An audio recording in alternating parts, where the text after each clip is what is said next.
morning na karibuni tena watazamaji, ili niendelee kuwafahamisha habari ambazo zinaendelea kujiri hapa nchini Kenya kwenye ulingo wa kisiasa. Na watazamaji, wakati wananchi walikuwa wamejitosa kwenye maandamano ya kupinga ongezeko la bei ya mafuta kule jijini Nairobi kwenye eneo bunge la Lang'ata, mambo yalikuwa ni tofauti, kwa sababu wananchi walijitosa kwenye maandamano ya kutaka uongozi mzuri, kutaka barabara ambazo zimekuwa mbovu kwa kipindi kirefu ziweze kutengenezwa na mbunge wa eneo hilo, mbunge wa UDA, sio mwingine bali ni Jalang'o. Kabla sijaendelea kuwafahamisha kwa kiundani watazamaji wangu, ningependa kuomba mjiunge nami hapa BM Daily Politics kwa kulike hii video na pia msubscribe, ndipo mkao kwanza kuzipata habari punde tu ninapozichapisha. Na watazamaji, mbunge wa Lang'ata Mheshimiwa Jalang'o ama Felix Odiwuor hapo jana alijipata taabani baada ya wananchi kuandamana kutaka wafanyiwe maendeleo, kutaka barabara ziweze kuimarishwa na ziweze kutengenezwa. Hii sio mara ya kwanza watazamaji wangu wananchi kujitosa kwenye maandamano ya kutaka viongozi wao wafanyie kazi, lakini badala yake huyu kiongozi kujitokeza na kuzungumza na wananchi kwa njia ambayo ni ya amani, yeye alikuja na guns, alikuja na mavijana ambao walikuwa wamebeba mawe, walikuwa wamebeba rungu, na wakaanza kuwavamia wale waandamanaji wa amani. Sasa kukakuwa ni kama maandamano ambayo yalikuwa yanafanyika kwa amani sasa yakakuwa ya fujo na ghasia, na ni ghasia ambazo ziliweza kuchochewa na huyu mbunge Jalang'o mwenyewe, kwa sababu kulingana na ripoti ambazo tunazipata ni kwamba alikuja na guns ambao walianza kuwavamia wale waandamanaji wa amani, na ni katika zile vuta ni kuvuta watazamaji wangu, maofisa wa polisi waliweza kuingilia kati na kutuliza ile fujo. Lakini kipindi hicho naye Jalang'o watazamaji wangu alilazimika kukwepa ama kuondoka kwenye yale maandamano ya amani. Watazamaji wangu, wananchi saa zingine wanafika mwisho na wanasema enough is enough, lakini sasa unaona kuna mtindo ambao umeanza kujitokeza ndani ya hii serikali ya Kenya Kwanza, ambapo viongozi wanatumia guns ili kukabiliana na watu ambao wanafanya maandamano yao ya amani ama watu ambao wanafanya mikutano yao kwa njia ambayo ni ya amani. Sasa hapo jana watazamaji wangu, Jalang'o alijipata taabani baada ya kukuja na guns ambao walianza kuwavamia waandamanaji wa amani. Wale ambao walikuwa wanaandamana watazamaji wangu, wao walikuwa wanataka maendeleo, walikuwa wanataka barabara ziweze kutengenezwa. Hivyo tu, hawakuwa wameanza fujo, hata kinyume kabisa na vile ambavyo maandamano yalikuwa yanafanyika sehemu zingine kule jijini Nairobi, ambako ulikuwa unaona kule Thika Road moto umewashwa, ingia pale CBD unaona moto umewashwa. Yani pale kwenye eneo bunge la Lang'ata pale South C haswa ndio maandamano yalikuwa yanafanyika watazamaji wangu. Hali ilikuwa ni shwari na hakukuwa na mtu yote ambaye alikuwa ameanza kuzua fujo ama ghasia. Lakini unaona Felix Odiwuor ama mbunge wa lile eneo la Lang'ata Jalang'o alipoingia na guns, mambo yakabadilika kabisa, na pia kuna mali ambazo ziliweza kuharibiwa, ikiwemo gari la polisi watazamaji wangu liliweza kuvunjwa vioo, likaweza kuharibiwa. Na sasa watazamaji wangu, hali ilikuwa namna hiyo na Jalang'o akalazimika kuondoka kwenye yale maeneo. Nataka nikupatie fursa mtazamaji wangu uweze kujionea kwanza vile hali ilikuwa hapo jana, vile vuta ni kuvute ziliweza kushuhudiwa kati ya waandamanaji wa amani na wale guns ambao walifika pale pamoja na mbunge wa eneo hilo Felix Odiwuor ama Jalang'o. Kabla sijakuwekea video mtazamaji wangu, ningependa kukumbusha tena ujunge nami hapa BM Daily Politics kwa kusubscribe na pia uweze kulike, kushare na comment, ndipo ujumbe ama habari zetu ziweze kuwa recommended kwa watazamaji wengi zaidi. Jalang'o came here with guns to distract a peaceful petition, and all we are asking as South Sea residents is please fix our roads. We don't want any other problems, but for you to come and bring boys from I don't know where to cause chaos to the business community that was gathered here, from old people, young boys, women, chaos after chaos. So we are asking our member of parliament, please listen to us. We represented you to listen to us, not to bring chaos to us. So as South Sea business community, we urge the government agencies, kindly, there's a lot of investment done in South Sea. So we are asking, we pay taxes, we do everything that the government asks. Why can't we get the infrastructure needed? So we're here today very, very, very angry with our member of parliament.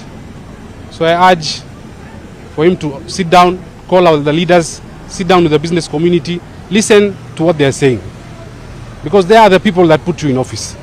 Thank you so much. Of course. Huyo ni mbunge amekuja kutuvuruga na magunzi.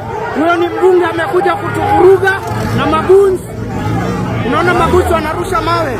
Sisi tuko peaceful protest, wameanza kuturushia mawe.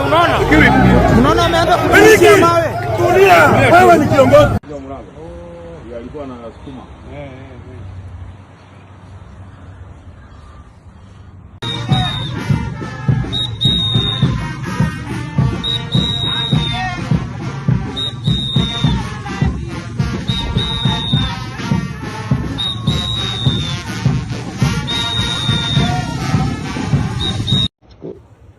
Good evening.